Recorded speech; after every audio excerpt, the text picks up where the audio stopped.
Big crime में आज तक हमने आपको कई कहानियां मर्डर की बताई, लूटपाट बताई, तमाम बड़े कांड बताए। लेकिन आज की कहानी इतनी बड़ी हो चुकी है कि अब इस पर सियासी चेहरों की भी एंट्री हो गई है। सियासी चेहरे भड़के हुए हैं। आखिर उत्तर प्रदेश से सटे गाजियाबाद में ऐसा क्या हुआ जिसने पूरी सियासत को हिलाकर रख दिया। नमस्कार, स्वागत है आपका यूपी तक में। मैं हूं आपके साथ गुरांशी श्रीवास्तव। आप देख रहे हैं हमारा खास कार्यक्रम the big crime story. The big crime story में कहानी आज उत्तर प्रदेश के गाजियाबाद की, जहां पर एक बड़ा स्टील कारोबारी, मतलब आप ये समझ लीजिए कि गाजियाबाद के पौश इलाके कविनगर में उनका घर है। घर कम, वो कोठी ज्यादा है और उनके पास करोड़ों की प्रॉपर्टी। ऐसे में ये कपल बैठकर टीवी देख रहा था। आम दिन की तरह रात में लोग टीवी देख रहे थे, लेकिन अचानक से उनके साथ कुछ ऐसा हुआ कि मानो भूचाल सा आ गया। एक बड़े स्टील कारोबारी के यहां गाजियाबाद के पौश इलाके कविनगर में लूट होती है। लूट भी कोई छोटी मोटी नहीं, करोड़ों की लूट। यहां पर स्टील व्यापारी खुद बता रहे हैं कि हमारे पास कोई ऐसी छोटी मोटी ज्वेलरी नहीं थी, पूरी डायमंड की ज्वेलरी थी। नए नोटों को इकट्ठा करने का शौक था, तो ऐसे में लाखों के नए नोट थे। पत्नी के पास अलग से लाखों कैश था और घर में जो कैश और जेवरात रखे थे वो अलग।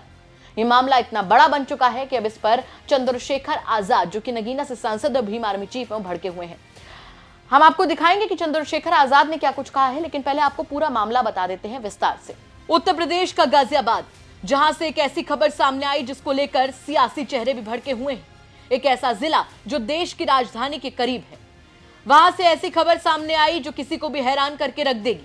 दरअसल यहां पौष इलाके कविनगर में स्टील व्यापारी और उनकी पत्नी को बंधक बनाकर लूट की ऐसी वारदात को अंजाम दिया गया, जिसे साल शुरू होते ही सबसे बड़ी लूट कहा जाए तो गलत नहीं होगा। और जब इसका खुलासा हुआ तो वो भी पुलिस के लिए एक हैरान कर देने वाला मुद्दा बन गया, जहां घर में घुसे बदमाश करीब 1.5 से 2 करोड़ रुपए की कीमत के डायमंड और सोने की ज्वेलरी, साथ ही घर में रखे करीब 25 से 30 लाख रुपए कैश की रकम लूट कर फरार हो गए। लूट की बड़ी वारदात कविनगर थाना क्षेत्र के कविनगर इलाके में बीती शाम हुई। पीड़ित कारोबारी की ओर से बताया गया कि वो शाम में अपनी पत्नी के साथ टीवी देख रहे थे। इसी दौरान बदमाश घर में घुसे और उन्हें और उनकी पत्नी को बंधक बना लिया।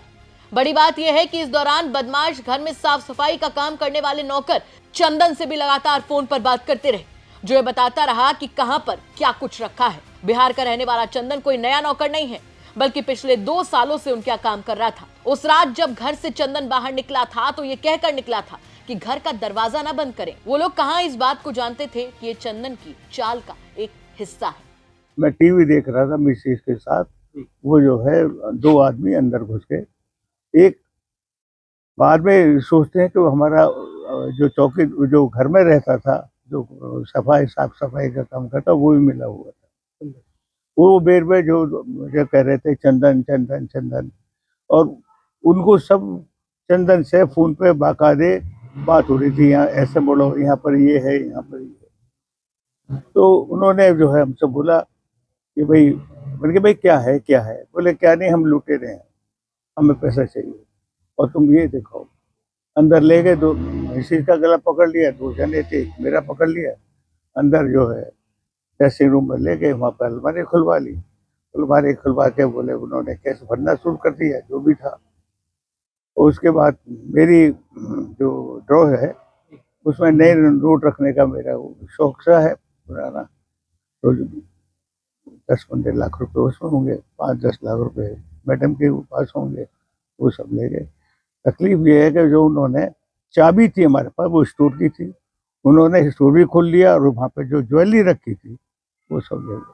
उसकी क्या कीमत सर रही होगी ज्वेलरी की? कीमत बेटा देखो ऐसा है, अब पुरानी जमाने की खरीदी हुई है, 78 साल का हो गया, मेरे ख्याल से 1.5-2 के तो हुई।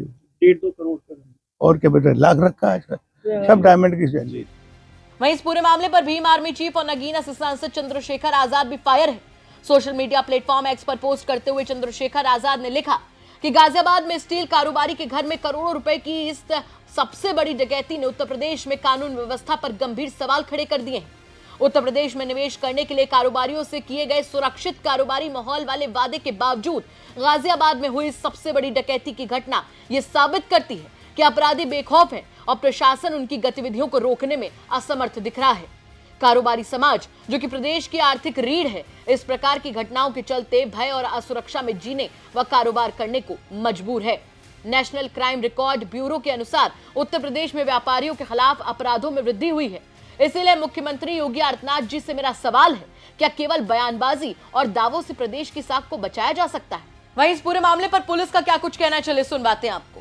थाना क्षेत्र कबीरनगर पे दिनांक 7 जनवरी को देर रात एक व्यक्ति के द्वारा ये सूचना दी गई कि जब अपने घर पे वो अपनी पत्नी के साथ थे, उसी वक्त उनके घरेलू नौकर चंदन के द्वारा अपने कुछ अज्ञात साथियों की सहायता से घर में रखा हुआ नकदी तथा ज्वेलरी को बलपूर्वक ले लिया गया तथा उपरोक्त घटना करने के उपरांत ये सभी लोग फरार हो गए।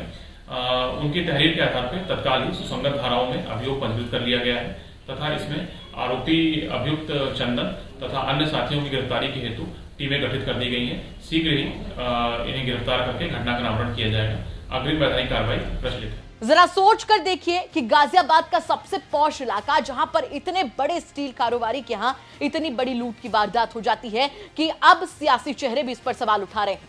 यह घटना अपने आप में कई बड़े और गंभीर सवाल खड़े करती है। सबसे बड़ा सवाल तो यहां पर यही खड़ा होता है जो चंद्रशेखर आजाद ने उठाया है कि सुरक्षा व्यवस्था के तमाम दावे करने के बावजूद उत्तर प्रदेश के गाजियाबाद में पॉश इलाके में इतनी बड़ी लूट की वारदात को कैसे अंजाम दिया गया।